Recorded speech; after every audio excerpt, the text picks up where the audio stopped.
അദ്ദേഹവും ഇവിടെ ഉണ്ട്. അദ്ദേഹം ചില തിരക്കുകളിലാണെന്ന് തോന്നുന്നു. അദ്ദേഹത്തിന്റെ പ്രതികരണം വളരെ പ്രധാനപ്പെട്ടതാണ്. അങ്ങ് വളരെ പരിചയസമ്പന്ന ബിജെപിയുടെ സംസ്ഥാനത്തെ ഏറ്റവും പ്രധാനപ്പെട്ട നേതാക്കളുടെ ഒരാളാണ്. ഒരു പുതിയ പദവി കൂടി എത്തുന്നു, ഒരു പുതിയ ടീമിലേക്ക് അങ്ങ് വരുന്നു. എത്രത്തോളം പ്രതീക്ഷയുണ്ട്? പുതിയ പദവിയൊന്നുമില്ല. ഞാൻ കഴിഞ്ഞ കുറച്ച് വർഷമായിട്ട് ജനറൽ സെക്രട്ടറിയായി പ്രവർത്തിക്കുന്നു. ഈ പ്രാവശ്യം രാജീവ് ചന്ദ്രശേഖർജി പ്രസിഡന്റായപ്പോൾ അദ്ദേഹത്തിന്റെ കൂടെ പ്രവർത്തിക്കാൻ കൂടി അവസരം കിട്ടി. അത് സന്തോഷമുണ്ട്. ഭാരവാഹിത്വ പട്ടിക പൊതുവെ ഒരു സമതുലിതമായ പട്ടികയാണ്. സാധാരണ ബിജെപി എല്ലാ കാലഘട്ടത്തിലും ചെയ്യാറുള്ളത്.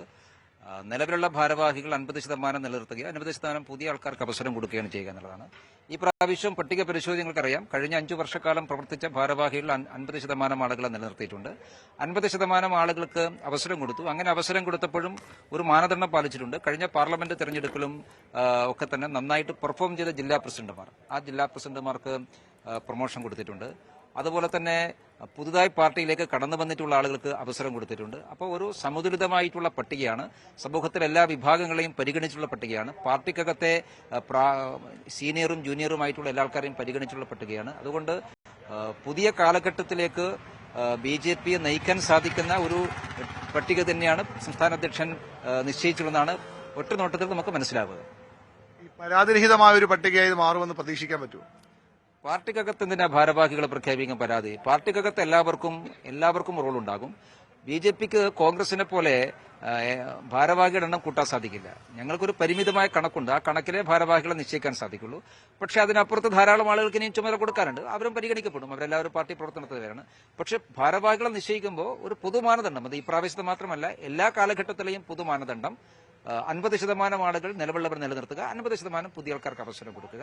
ആ മാനദണ്ഡമാണ് ഈ പ്രാവശ്യവും പാലിച്ചിട്ടുള്ളത്. കഴിഞ്ഞ ഭാരവാഹിത്വത്തിലുണ്ടായിരുന്ന പലരും ഒഴിവാക്കപ്പെടുമ്പോൾ അത് ഈ പ്രവർത്തന മികവ് ആണ് ഇതിനകത്ത് പ്രധാനമായും പരിഗണിച്ചെന്ന് പറയുമ്പോൾ ഒഴിവാക്കപ്പെട്ടവർ പ്രവർത്തിക്കാൻ മികച്ചവരല്ലായിരുന്നു എന്ന് വിലയിരുത്തണം. ഒരിക്കലുമല്ല. അവർ പ്രവർത്തിച്ചിട്ടാണല്ലോ പാർട്ടി ഇത്രയും എത്തിയത്. കാരണം നമുക്ക് 50% ആളുകളെ നിലനിർത്താൻ ശ്രമിക്കുമ്പോൾ അതിൽ ഒരു പല പരിഗണനകൾ നോക്കിയിട്ട് 50% ആളുകളെ നിലനിർത്തും, 50% പുതിയ ആളുകളെ നിശ്ചയിക്കും. ആരും തന്നെ അങ്ങനെ ഒഴിവാക്കപ്പെട്ടു എന്ന് എനിക്ക് തോന്നുന്നില്ല. ദീർഘകാലമായിട്ട് പാർട്ടി പ്രവർത്തനത്തിന് നേതൃത്വം നൽകിയിട്ടുള്ള ആളുകൾ ഒഴിവാക്കപ്പെടുകയല്ല, അവരെ മറ്റു പല ചുമതലകളിലേക്കും പരിഗണിക്കപ്പെടുകയാണ് ചെയ്ത് അവരെല്ലാവരും കൂടിയാണ്. പാർട്ടി സ്റ്റേറ്റ് ടീം എന്ന് പറഞ്ഞാൽ ഇപ്പൊ പ്രഖ്യാപിച്ച ഭാരവാഹികൾ മാത്രമല്ല, അതിനപ്പുറത്തുള്ള ആളുകളെ കൂടെ കൂട്ടിയിട്ടാണ്. അപ്പോൾ കുറച്ചുകൂടി എക്സ്റ്റെൻഡ് ആയിട്ടുള്ള ടീം വരാൻ വേണ്ടി പോവുകയാണ്. ഇപ്പൊ ഭരണഘടനാപരമായിട്ടുള്ള ഒരു കാര്യം പൂർത്തിയാക്കുക എന്നുള്ള നിലക്ക് ഭാരവാഹികളെ പ്രഖ്യാപിച്ചു. അതുകൊണ്ട് ഈ ഭാരവാഹികൾ മാത്രമാണ് ടീം എന്നതിൽ അർത്ഥമില്ല. ഇതിന് പുറത്തുള്ള ആളുകളും സ്വാഭാവികമായും ടീമിന്റെ ഭാഗമാണ്.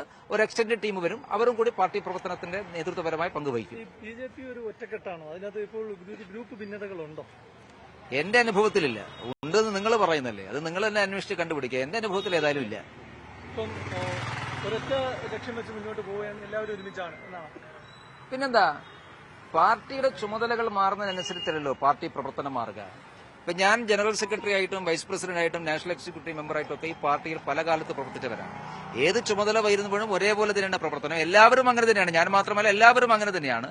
പാർട്ടി ചുമതലകൾ സമയാസമയം അങ്ങോട്ടും ഇങ്ങോട്ടൊക്കെ മാറും. അതനുസരിച്ചല്ല പ്രവർത്തനം. ടീം എന്ന് പറയുന്നത് ഭാരവാഹിത്വത്തിന്റെ അടിസ്ഥാനത്തിലല്ല. ടീം എന്ന് പറയുന്നത് ഇപ്പൊ പ്രഖ്യാപിച്ചവരും ഇനി പ്രഖ്യാപിക്കപ്പെടാത്തവരും എല്ലാവരും ചേർന്നുള്ള ടീം, ആ ടീം ഒരുമിച്ച് തന്നെ മുമ്പോട്ട് പോകും. കഴിഞ്ഞ ടൈമിൽ മാറ്റി നിർത്തപ്പെട്ട ആളുകൾ കൂടി ഇതിലേക്ക് വരുന്നു എന്ന് തോന്നുന്നുണ്ട്. അങ്ങനെ പൊതുവിൽ ഈ ബിജെപിയുടെ രാഷ്ട്രീയം ഫോളോ ചെയ്യുന്നവർക്ക് അങ്ങനെ തോന്നാറുണ്ട്.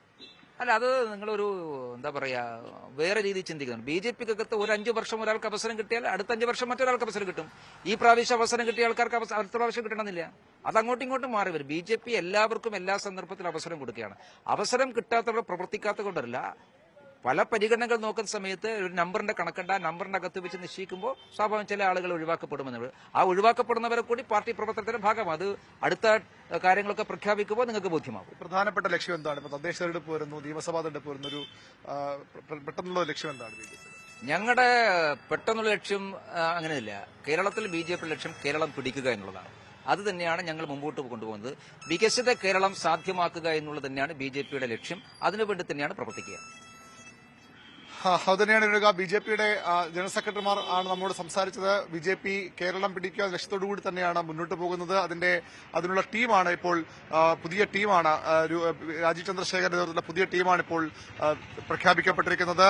4 ജനറൽ സെക്രട്ടറിമാർ, അത് എം ഡി രമേശ് നേരത്തെയും ജനറൽ സെക്രട്ടറി ആയ ആളാണ്. ആ രീതിയിൽ വലിയ പ്രവർത്തന പരിചയം നേതാവാണ് ശോഭാ സുരേന്ദ്രൻ. അതുപോലെ സംസ്ഥാനത്ത് പ്രധാനപ്പെട്ട നേതാക്കളിൽ ഒരാളാണ്. മുൻ ജനറൽ സെക്രട്ടറി കൂടിയാണ് ശോഭാ സുരേന്ദ്രൻ. എസ് സുരേഷ് മുൻ സെക്രട്ടറി, തിരുവനന്തപുരത്തെ ജില്ലാ അധ്യക്ഷനുമൊക്കെയായിരുന്ന എസ് സുരേഷ് ജനറൽ സെക്രട്ടറി പദവിയിലേക്ക് എത്തുകയാണ്. അനൂപ് ആന്റണി ഡൽഹിയിൽ പ്രവർത്തിച്ച് പരിചയമുള്ള വളരെ പ്രധാനപ്പെട്ട ഉത്തരവാദിത്തങ്ങൾ ഡൽഹി കേന്ദ്രീകരിച്ച് നിർവഹിച്ചിട്ടുണ്ട്. അനൂപ് ആന്റണി കൂടി ഈ ജനറൽ സെക്രട്ടറി പദവിയിലേക്ക് വരികയാണ്. അങ്ങനെ പരിചയസമ്പന്നതയും യുവത്വവും ഒക്കെ കലർന്നു ടീം ബിജെപിയുടെ പരിചയസമ്പന്നത നോക്കിയിട്ടുണ്ട്. ഒപ്പം തന്നെ 50% ആളുകളെ നിലനിർത്തി 50% പുതിയ ആളുകളെ ഉൾപ്പെടുത്തി യുവതയ്ക്ക് മുൻഗണന നൽകിക്കൊണ്ട് എല്ലാ തരത്തിലും സ്വീകാര്യമായ ഒരു ഭാരവാഹി പട്ടികയാണ് പുറത്തു വന്നിട്ടുള്ളത് എന്നാണ് എം.ടി. രമേശ് പറഞ്ഞു നിർത്തുന്നത്.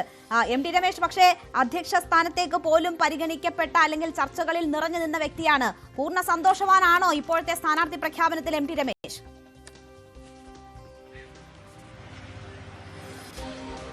സ്വാഭാവികമായും ബിജെപിയുടെ ദേശീയ നേതൃത്വം പ്രഖ്യാപിച്ച ഒരു പട്ടികയാണ്. അതിൽ അവസരങ്ങളുണ്ടെങ്കിൽ പോലും അത് തുറന്നു പറയാൻ ആരും തയ്യാറാകില്ല. നമുക്കറിയാം, എം.ടി. രമേശ് ആകട്ടെ ശോഭാ സുരേന്ദ്രൻ ആകട്ടെ നേരത്തെ തന്നെ മറ്റൊരു പക്ഷത്തിന് കഴിഞ്ഞ രണ്ട് ടൈമിലും ഉണ്ടായിരുന്ന കെ സുരേന്ദ്രനും അല്ലെങ്കിൽ വി മുരളീധരനും ഒക്കെ സംസ്ഥാന അധ്യക്ഷന്മാരായിരിക്കുമ്പോൾ എതിർപക്ഷത്തും ഉള്ള പേരുകാരായി പറഞ്ഞു കേട്ട പേരുകളാണ്. നേരത്തെ എടുത്തു ചോദിച്ചതുപോലെ ഇവർ ഒരുപക്ഷെ എം.ടി. രമേശൊക്കെ സംസ്ഥാന അധ്യക്ഷ സ്ഥാനത്തേക്ക് എം.ടി. രമേശ് ശോഭാ സുരേന്ദ്രൻ പല ഘട്ടത്തിൽ പരിഗണിക്കപ്പെട്ട പേരുകൾ തന്നെയാണ്. പക്ഷേ അതൊന്നും ആ രീതിയിലേക്ക് എത്തിയില്ല. രാജീവ് ചന്ദ്രശേഖർ എന്ന ബിജെപി കേന്ദ്ര നേതൃത്വ നിർദ്ദേശപ്രകാരം ഒരു നേതാവിനെ സംസ്ഥാനത്തേക്ക് കൊണ്ടുവരുന്നു. അദ്ദേഹം കേരള രാഷ്ട്രീയത്തിൽ അത്ര പരിചിത മുഖമായിരുന്നില്ല, പ്രവർത്തന പരിചയമുള്ള ആളായിരുന്നു. പക്ഷേ അദ്ദേഹത്തിന് കീഴിൽ ഇപ്പോൾ ഒരു പുതിയ ടീം വരുമ്പോൾ അവിടെ ഈ നേരത്തെ ഉണ്ടായിരുന്ന കെ മുരളീധരനും അല്ലെങ്കിൽ കെ സുരേന്ദ്രനും അല്ലെങ്കിൽ വി മുരളീധരനും അടക്കമുള്ള നേതാക്കൾക്ക് ഒപ്പമുള്ള ആളുകളല്ല ഈ ജനറൽ സെക്രട്ടറി പദത്തിലേക്ക് എത്തുന്നത് എന്ന ഏറ്റവും പ്രധാനപ്പെട്ട കാര്യമാണ്. അനൂപ് ആന്റണി ആകട്ടെ ദേശീയതലത്തിൽ PMOയിലടക്കം പ്രധാനമന്ത്രിയുടെ ഓഫീസിലടക്കം പ്രവർത്തിച്ച് പരിചയമുള്ള തിരുവനന്തപുരത്ത് ഈ ഭാരതീയ വിചാര കേന്ദ്രത്തിലും അതുപോലെ തന്നെ ഡൽഹിയിൽ അത്തരം സംവിധാനങ്ങളിലും ഒക്കെ പ്രവർത്തിച്ച് പരിചയമുള്ള യുവ നേതാവാണ്. അതുപോലെ എസ് സുരേഷ് ജില്ലാ അധ്യക്ഷ സ്ഥാനത്തൊക്കെ തിരുവനന്തപുരത്ത് പ്രവർത്തിച്ച് സംസ്ഥാന സെക്രട്ടറി പദവിയിൽ ഉണ്ടായിരുന്നയാളാണ്. അങ്ങനെ പരിചയസമ്പന്നരും അതുപോലെ തന്നെ ഒരു പുതുമുഖത്തെ കൂടി ഉൾക്കൊള്ളിച്ചുകൊണ്ടുള്ള ഒരു ജനറൽ സെക്രട്ടറി പട്ടികയാണ് ബിജെപി തയ്യാറാക്കിയത്. ഏറ്റവും പ്രധാനപ്പെട്ട പദവികൾ ഈ ജനറൽ സെക്രട്ടറി തന്നെയാണ്. ബിജെപിയുടെ സംഘടനാ ശൈലി നോക്കുമ്പോൾ, സംഘടനാ പ്രവർത്തന രീതി നോക്കുമ്പോൾ സംസ്ഥാന അധ്യക്ഷൻ കഴിഞ്ഞാൽ പിന്നീട് ജനറൽ സെക്രട്ടറിമാർക്ക് തന്നെയാണ് ആ രീതിയിലുള്ള ശക്തമായ പ്രധാനപ്പെട്ട പദവിയായി അവർ കാണുന്നത്. വൈസ് പ്രസിഡന്റുമാരെയും മറ്റു ഭാരവാഹികളെയും ഒക്കെ ബിജെപി പ്രഖ്യാപിച്ചു. പ്രഖ്യാപിച്ച സമയം കൂടി വളരെ പ്രധാനപ്പെട്ടതാണ്. അമിത്ഷാ ഇന്ന് രാത്രി കേരളത്തിലെത്തുകയാണ്. തൊട്ടു മുമ്പാണ് ഇത്തരമൊരു തീർച്ചയായും അമിത്ഷായുടെ വരവ് തെരഞ്ഞെടുപ്പ് ഒരുക്കങ്ങൾ ഉൾപ്പെടെയുള്ള നിരവധി ഉത്തരവാദിത്തങ്ങളുമായിട്ടാണ്. അതിന് പാർട്ടി അണികളെ ഉൾപ്പെടെ പ്രേരിപ്പിക്കുക എന്നതുമായി ബന്ധപ്പെട്ടൊക്കെ നിർണായകമായ ദിവസമാണ്. അതിന് മുന്നോടിയായാണ് പുതിയ ഭാരവാഹി പട്ടിക കൂടി വരുന്നത്.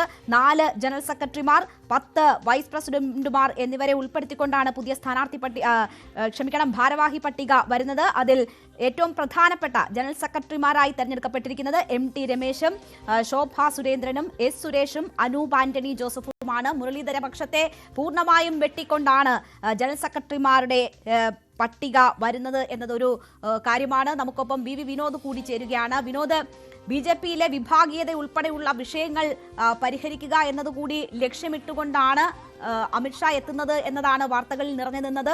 അതിനൊക്കെ കൂടി പരിഹാരം കാണണം. തെരഞ്ഞെടുപ്പിന് മുന്നൊരുക്കം ഇപ്പോഴേ തുടങ്ങണം. അതിനുവേണ്ടി പാർട്ടിയെ സജ്ജമാക്കുക എന്നൊരു ലക്ഷ്യം കൂടിയുണ്ട് അമിത്ഷായുടെ വരവിന്. അതിന്